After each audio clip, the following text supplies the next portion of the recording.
Bien, tout ça est bien pratique. Alors, affichage, magnétisme de la grille, essayez ça. Dans le menu affichage, vous activez magnétisme de la grille. Et maintenant, quand vous déplacez un objet, il est calé sur la grille. Bien sûr, cet objet-là, qui n'a pas une dimension en centimètres qui tombe tout à fait juste, il déborde sur les cases à droite et en bas, ou en haut et à gauche, logique. Par contre, notre carré qui fait 3 cm sur 3, il tombe pile poil sur la grille. Il n'y a pas de problème. Donc ça, c'est bien pratique. Et alors, quand on va dessiner avec notamment un outil comme la plume, ce sera calé sur la grille. On ne pourra pas mettre des points avec la plume en dehors des lignes de la grille. C'est une manière de dessiner qui peut être rassurante pour des débutants. Pourquoi pas? On fait aussi des logos comme ça, sur base d'une grille.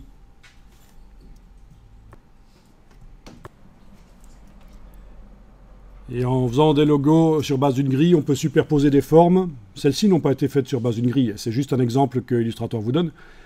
Et avec un outil qui s'appelle le concepteur de formes que vous voyez là, on arrive à facilement réunir des formes ensemble. Je peux vous montrer rapidement, si je tombe sur ça, des exemples.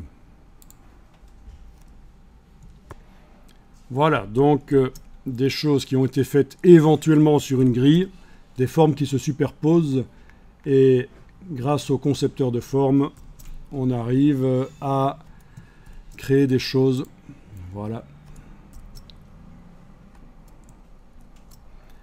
On arrive à créer des choses. Mais ce sera pour plus tard. Hein. Mais c'est le principe, c'est que on a des objets qui s'entrecroisent et puis on décide qu'est-ce qui apparaît finalement de l'objet. Je n'ai pas vraiment d'autres exemples ici parce que j'ai tapé concepteur de forme en français et donc sur le web il n'y a pas beaucoup de choses en français. Ouais, c'est l'outil en anglais, on appelle ça le Shape Builder, le concepteur de forme, c'est littéralement ça. Voilà, si je tape le mot logo à côté de Shape Builder, je vais tomber sur d'autres exemples. Voilà, 3 formes qui s'entrecroisent. Il faut évidemment appliquer sur les formes un Pathfinder, donc c'est un filtre spécial, modificateur de forme, et qui s'appelle division, pour que tout ce qui s'entrecroise crée des petites formes, puisque là c'est 3 cercles à trous qui se superposent, mais il faut que là où ils se superposent, ça fasse des formes. Et donc il faut faire une petite opération Pathfinder division. Une fois que c'est fait, avec le Shape Builder, on peut commencer à jouer. Honnêtement, c'est pas évident quand on n'est pas graphiste de faire des choses bien comme ça. En plus, ça fait des logos qui sont fort géométriques. Est-ce que on n'a pas besoin à notre époque de choses un peu plus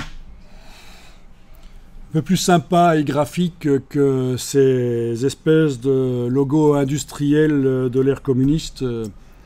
Voilà. Donc, mais comme ça, vous avez déjà une petite introduction à la manière dont ça fonctionne. Il y a énormément de tutoriaux. On peut utiliser Illustrator principalement pour faire ce genre de choses. Si on est amené à faire des icônes, des logos, pourquoi pas. Mais ce sera toujours un peu du brutalisme, quoi. Si vous voyez. Vous connaissez le mouvement d'art brutalisme? Non? Qui connaît? Levez la main. C'est pas encore vraiment l'art brut. Voilà, le brutalisme, c'est en architecture surtout que l'on rencontre. Voilà, ce genre de choses délicieuses. Je pense qu'il pourrait peut-être y avoir du Le Corbusier dans le fait que c'est très épuré, en effet.